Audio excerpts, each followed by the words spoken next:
So, what you just said there, like, how do we help at every stage? I think as marketers, we need to be thinking more about every stage. And here's an example.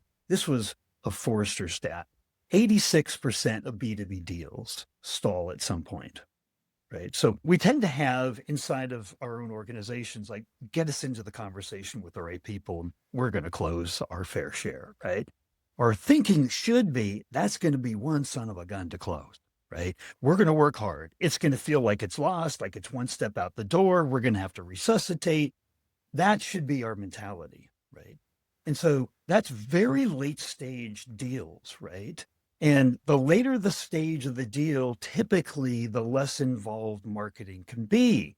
But those are some of the places where marketing or product or conversations with other executives in the company really go a long way. Is just one example. Like, what would be your suggestion or just your point of view for how CMOs can be stay involved, right?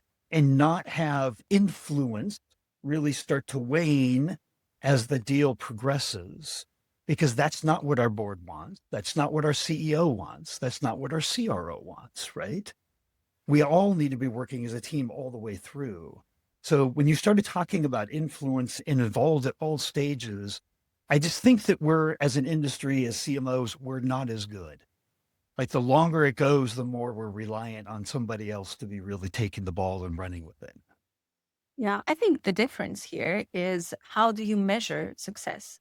And if you measure success through the number of leads that you have delivered, you have no incentive to stay connected to the later stages of the buying process, right? If you're like, oh, we've delivered 1,000 leads this time, they're hot leads, great, off you go, guys, we've done our job, pat ourselves on the back.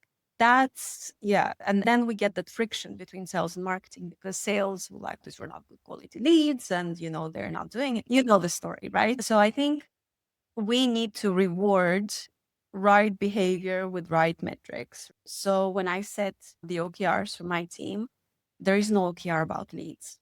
There is nothing leads in there. There's nothing about MQLs. There's nothing about SQLs. Nothing. We have OKRs around pipeline and revenue. And if you're as a marketer, you cannot open pipeline, right? You cannot close a deal as a marketer, right? That needs to be done by sales. So we need to put in place processes that and rituals that allow us to be involved at all of those stages and not just at a stage of here we go, here's a lead, we're washing our hands now.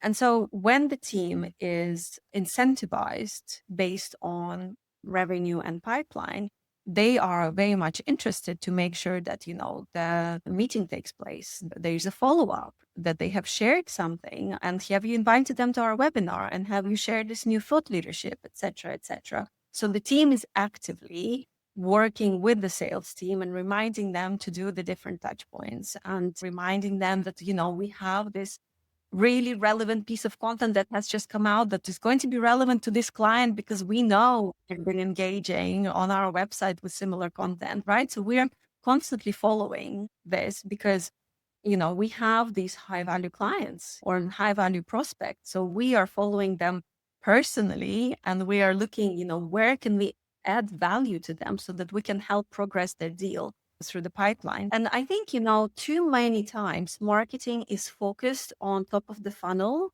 and not enough on the whole funnel. Right. So, and also too frequently marketing is only focused on new business and not on existing clients.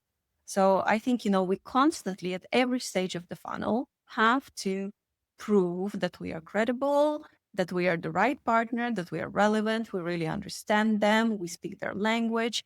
We just need to do that continuously, even after they buy.